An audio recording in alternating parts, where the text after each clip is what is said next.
Trees epitomize stasis. Trees are rooted in the ground in one place for many human generations. But if we shift our perspective from the trunk to the twigs, trees become very dynamic entities, moving and growing. And I decided to explore this movement by turning trees into artists.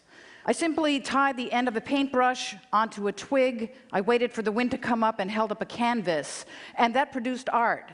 The piece of art that you see on your left is painted by a western red cedar, and that on your right by a Douglas fir. And what I learned was that different species have different signatures, like a Picasso versus a Monet. But I was also interested in the movement of trees and how this art might let me capture that and quantify it.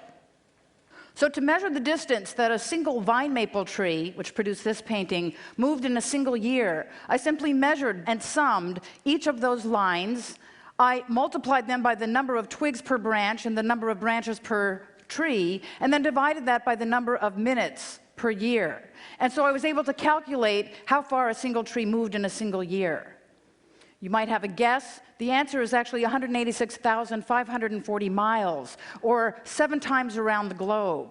And so, simply by shifting our perspective from a single trunk to the many dynamic twigs, we're able to see that trees are not simply static entities, but rather extremely dynamic.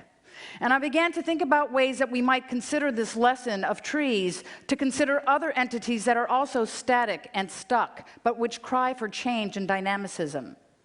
And one of those entities is our prisons. Prisons, of course, are where people who break our laws are stuck, confined behind bars. And our prison system itself is stuck. The United States has over 2.3 million incarcerated men and women. That number is rising. Of the 100 incarcerated people that are released, 60 will return to prison. Funds for education, for training, and for rehabilitation are declining. So this despairing cycle of incarceration continues. I decided to ask whether the lesson I had learned from trees as artists could be applied to a static institution such as our prisons. And I think the answer is yes. In the year 2007, I started a partnership with the Washington State Department of Prisons. Working with 4 prisons, we began bringing science and scientists, sustainability and conservation projects to 4 state prisons. We give science lectures, and the men here are choosing to come to our science lectures instead of watching television or weightlifting. That, I think, is movement. We partnered with the Nature Conservancy for inmates at Stafford Creek Correctional Center to grow endangered prairie plants for restoration of relic prairie areas in Washington State. That, I think, is movement. We worked with the Washington State Department of Fish and Wildlife to grow endangered frogs, the Oregon spotted frog, for later release into protected wetlands. That, I think, is movement.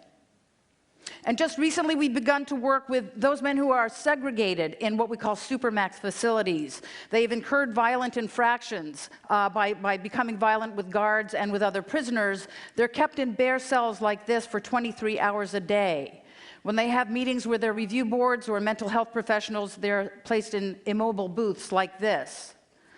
For 1 hour a day, they're brought to these bleak and bland exercise yards. And although we can't bring trees and prairie plants and frogs into these environments, we are bringing images of nature into these exercise yards, putting them on the walls so at least they get contact with visual images of nature. This is Mr. Lopez, who has been in solitary confinement for 18 months, and he's providing input on the types of images that he believes would make him and his fellow inmates more serene, more calm, less apt to violence. And so what we see, I think, is that small collective movements of change can perhaps move an entity such as our own prison system in a direction of hope. We know that trees are static entities when we look at their trunks. But if trees can create art, if they can encircle the globe 7 times in 1 year, if prisoners can grow plants and raise frogs, then perhaps there are other static entities that we hold inside ourselves, like grief, like addictions, like racism, that can also change. Thank you very much.